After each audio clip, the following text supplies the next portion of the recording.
Hi everyone, this is Annie Kashamura Zawadi again, sharing with you on the subject of violence against women as it relates to the incident between Mr. Koffi Olomide and Miss Pamela. So in the past three videos, we looked at the general status of violence against women in the DR Congo. We then in the second video looked at how we do contribute to it as individuals and as a collective. In the third video we looked at how the Congolese government silence and inaction contributes to the violence against women and girls. And in this video now we will share a piece of education on the law on violence against women, since we saw that there was a bit of confusion and misunderstanding on these laws.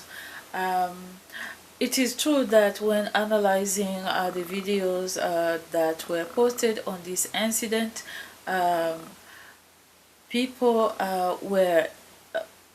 people were offended because the artist Koffi Olomide was sent to jail even though he asked for forgiveness, and he was sent to jail even though Miss Pamela herself never complained, number one, and second, she did ask for forgiveness for him, and third, she also did ask for his release.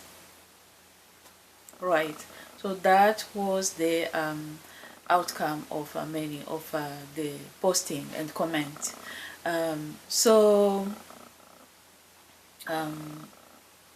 mean, you are right to be offended, but the laws on violence against women do not work that way.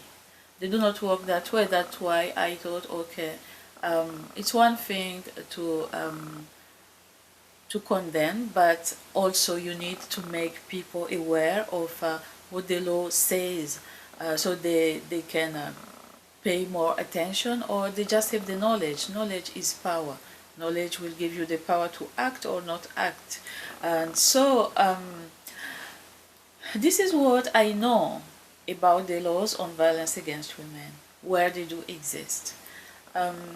First of all, anyone who witness violence has the duty to report, to call the police. It doesn't have to be the victim at all. Anyone must report and call the police for protection of the victim. And once the case is in the hands of the police and the governmental institutions, once the case is in the hands of the police, the government will take over. The case will no longer be between the victim and the aggressor. That is just not how it works. Once the police has the file, the case is now between the state and against the aggressor. And at that point, the victim has no say at all in that case until the end of it, until the guilty is established or not. So that's why we saw that Miss Pamela's requests were not received by the court, because the case was now between the government of Congo against Mr. Koffi Olomide. So that's how these laws work.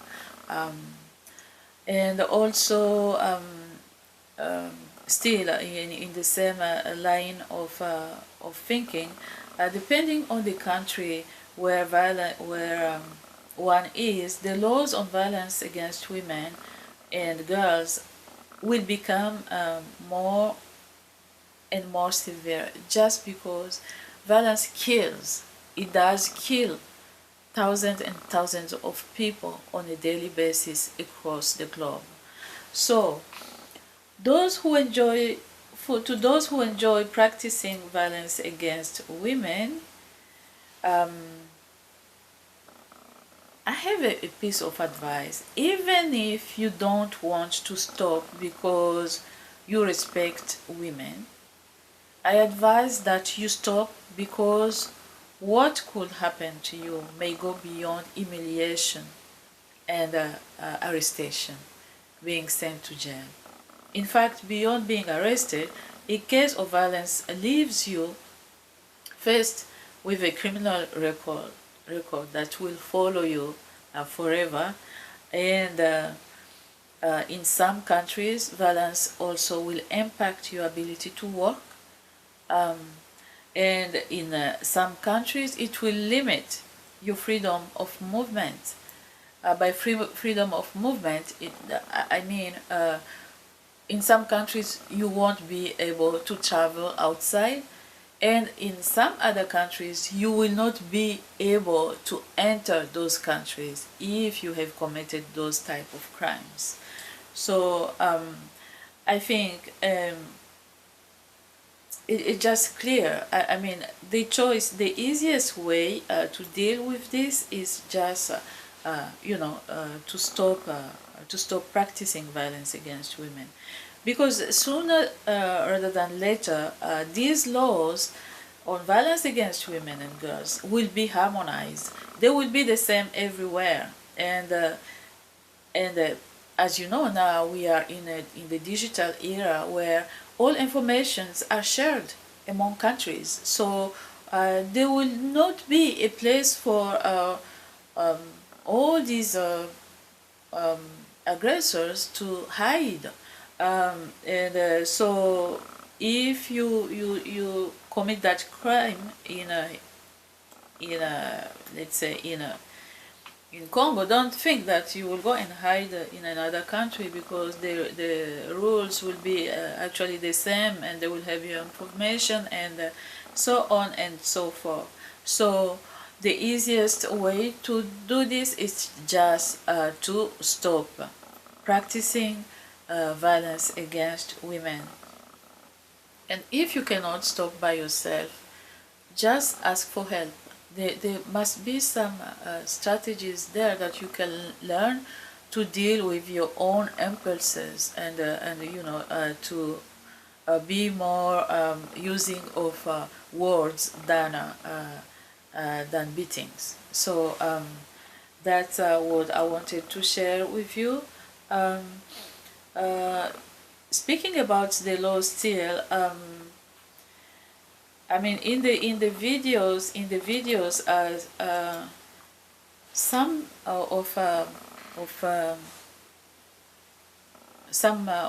the people who voiced their concerns that the new laws, these laws on violence against women and girls, have left men powerless, and in that they have given the women all the power to misbehave, the power to mistreat their men, and finally to chase them from their homes.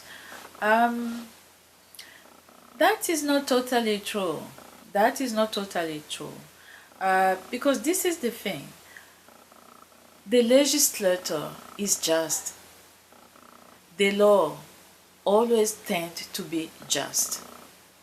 So what that means? What that means is that law will be the same for men who beat women, and it will be the same for women who beat men. So if a woman is the one who inflicts violence on the men in her life or around her, she will be the one that the police will come after.